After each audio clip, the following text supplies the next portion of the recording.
mbega voka ziryoshye izi voka zo kwa Sekamana ziryoshye nka wa mukobwa wawo pe Yesu reka ntukabeshe iyi voka uzi ukuntu yumutse uzi wa mukobwa kwa Sekamana uzi amazi afite wowe data were iyi niyo voka ya mbere ubwo yumutse uranyara nk'inyanja wa mukobwa uramuzi wowe ntabwo wowe warebye ahubwo mani wubwanganyara nk'umuvu ejo bundi ari ibitipe byamuraranye arabinyanira amapantaro yo karafuka umva bafashe bivugisha rwose umva sinakubwira umva uriya mukobwa aranyara by'intangarugero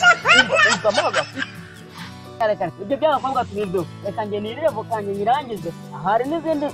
mfite umwanya wo kuzirya ubu ngubu what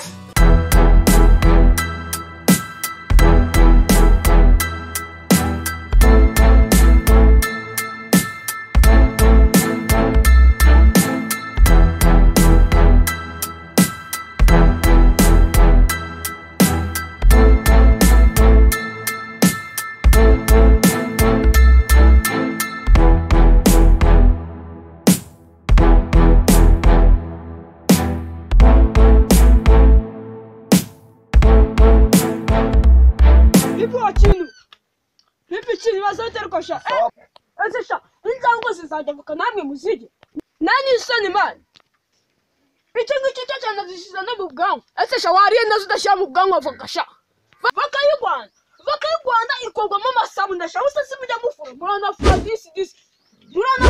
voka y'u Rwanda ikorwamo isabune ni gute yica wamu kandi ikorwamo amasabune uzafurisha iki cyacaka wowe man izi voka njye nazipangiye ukundi buziryo utanakora aho voka nizi pusisha wowe urashaka kuzirya kandi ari izi pusi zikirana kugwamo amasabune dihorere wowe wanyita pusi nzitaba ngiye kuzanga kutita by'amagara byose ndahari tayari tu Yesu ahubwo washukusha uko tuguhara aho ujye uri kureba nk'imbeba yakishashe what ukareba ko kareba nk'imbeba yafashe muri gwa gakoco akundi wasore reka tubyihore sibyo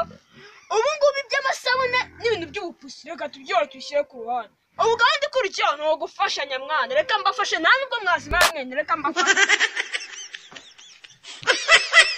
shaka kandi nta nubwo kari amazi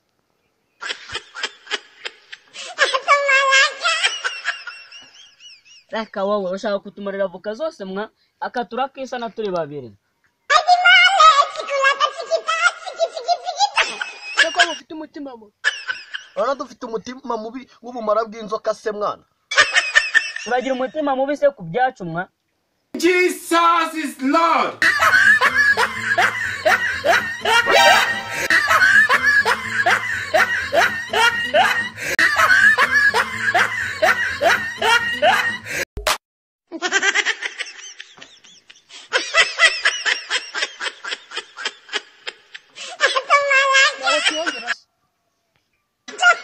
kwiyongera amabyi bakongera yandi gahambira unayikozeho gatoya umuntu yahita guca ubuje abagahambirwa gakubita ubuzutu mu turabo twa roza uba yacigiye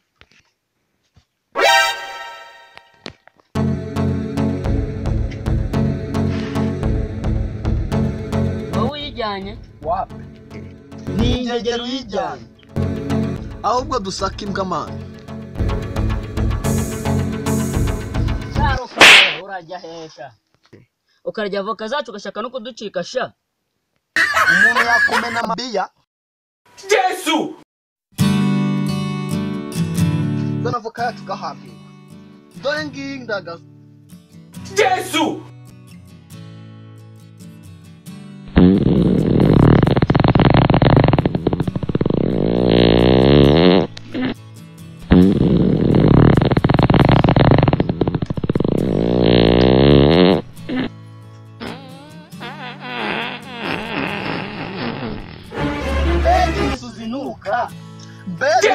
mbega umureza turire voka atangiye gusura imisuzi nk'iyinuka wahora n'iki wa mugabo uzi ko natangiye gutumba mwana nibe natagwaye nibwo nangiye kuzirwara afite akabuno hagira ngo nakingurube manza ariyo mpamvu ibijangwe binuka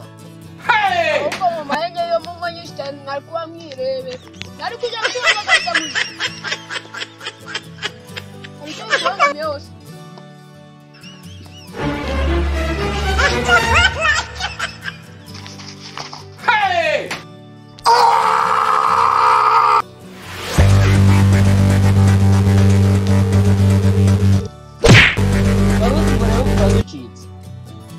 akira ari kunde She what? Mwana wa gicucu.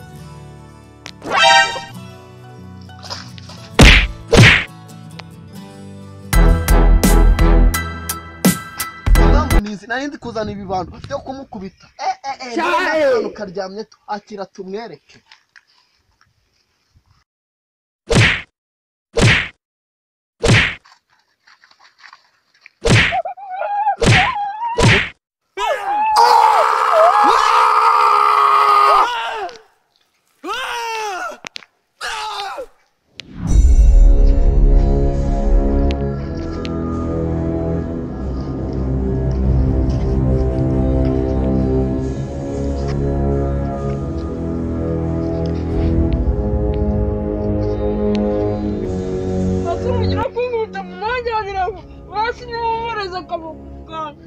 Jesus!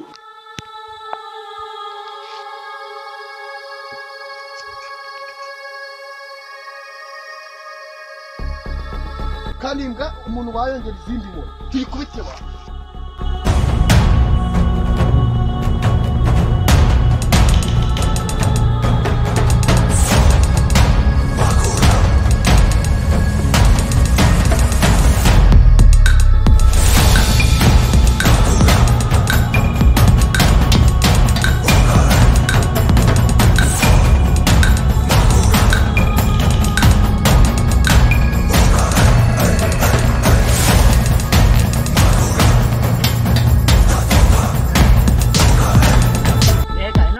hagije ariko ubutaha tuzagikubita uru rubando ruzagicikiraho mani Hey! Haye meet me. Cha twisibe nabibona ko nawe warushye nanjye ko nari nakakaye da